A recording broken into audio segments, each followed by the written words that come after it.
ಬನ್ನಿ UN health insurance policy ಬಗ್ಗೆ simple ಆಗಿ ತಿಳ್ಕೊಳ್ಳೋಣ.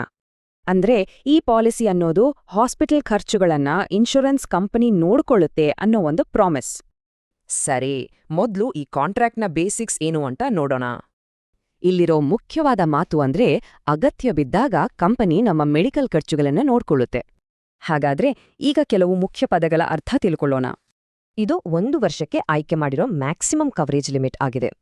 ಅಂದ್ರೆ ಕ್ಲೇಮ್ ಅಮೌಂಟ್ನ 1%ನ ಪಾಲಿಸಿದಾರರೇ ಕೊಡಬೇಕಾಗತ್ತೆ. ಅಂದರೆ ಪಾಲಿಸಿ ತಗೊಳ್ಳೋ ಮುಂಚಿನ 48 ತಿಂಗಳಲ್ಲಿ ಇದ್ದ ಯಾವುದೇ ಕಾಯಿಲೆಗಳು. ಸರಿ, ಈಗ ಅಸಲಿ ವಿಷಯಕ್ಕೆ ಬರೋಣ. ಪಾಲಿಸಿ ಏನೆಲ್ಲ ಕವರ್ ಮಾಡುತ್ತೆ? ಹಾಸ್ಪಿಟಲ್ಗೆ ಅಡ್ಮಿಟ್ ಆದಾಗ ಈ ಎಲ್ಲಾ ಖರ್ಚುಗಳನ್ನ ಪಾಲಿಸಿ ನೋಡಿಕೊಳ್ಳುತ್ತೆ. ಕವರೇಜ್ ಕೇವಲ ಹಾಸ್ಪಿಟಲ್ ಸ್ಟೇಗೆ ಮಾತ್ರ ಅಲ್ಲ, ಅಡ್ಮಿಟ್ ಆಗೋ ಮುಂಚೆ ಮತ್ತು ಡಿಸ್ಚಾರ್ಜ್ ಆದ್ಮೇಲೂ ಸಿಗುತ್ತೆ. ಅಷ್ಟೇ ಅಲ್ಲ, ಹಲವು ಮಾಡರ್ನ್ ಟ್ರೀಟ್ಮೆಂಟ್ಗಳು ಈ ಪಾಲಿಸಿಯಲ್ಲಿ ಕವರ್ ಆಗತ್ತೆ.